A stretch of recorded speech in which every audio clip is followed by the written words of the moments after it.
안녕하세요. 5분 눈 맞춤의 이동수 목사입니다. 음식물 쓰레기나 반려동물이 싼 똥이 집안에 가득 차 있다면 어떻게 합니까? 악취가 코를 찌르지만 그냥 덮어두나요? 공기청정기를 용량 큰 것으로 바꾸나요? 아니면 향수를 아침 저녁으로 뿌리면 되나요? 아니죠. 오물을 단호하게 집 밖으로 내다 버려야 합니다. 혹시 묻어 있을 곳까지 세제로 확실하게 세척해야 하죠. 바울은 교훈을 거슬러 분쟁을 일으키거나 거치게 하는 자들 단호하게 버리라 권면합니다.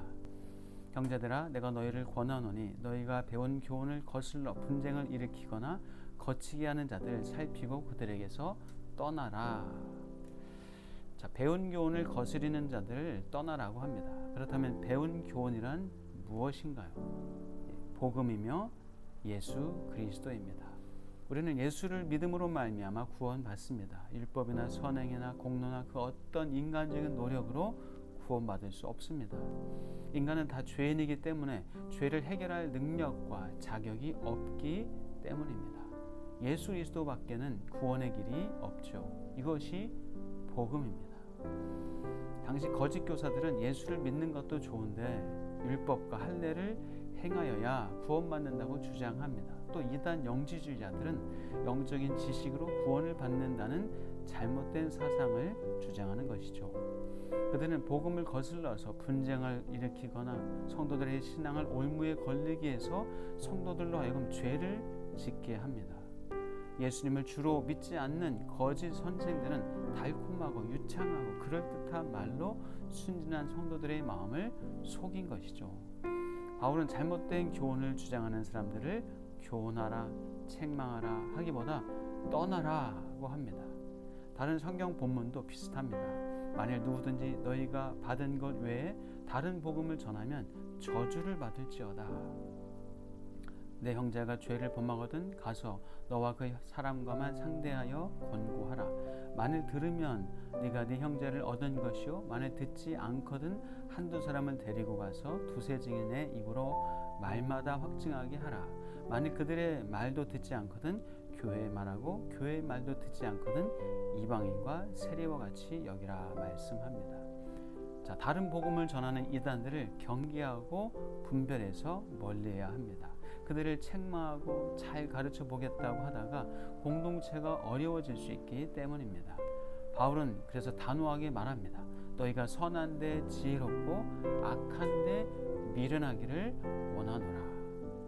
선한 일을 할 때는 잘 생각하고 계획해서 해야 하겠지만 악한 일에는 미련하다는 소리를 들을 정도로 피해야 합니다. 선에는 전문가가 되고 악에는 초보자조차도 되지 말아야 한다는 말이죠. 제가 10년 전 정도 미국 콜로라도 덴버에 간 적이 있습니다. 그곳에서는 100개 정도의 선교센터들이 밀집해 있으며 선교를 체계적으로 하고 있었습니다. 24시간 기도만 하는 선교센터가 여러 나라의 국기들, 태극기, 심지어 북한 인공기까지도 개항해놓고 기도하고 있었습니다. 그리고 선교센터 전용 우체국들과 방송국들을 가지고 있었습니다.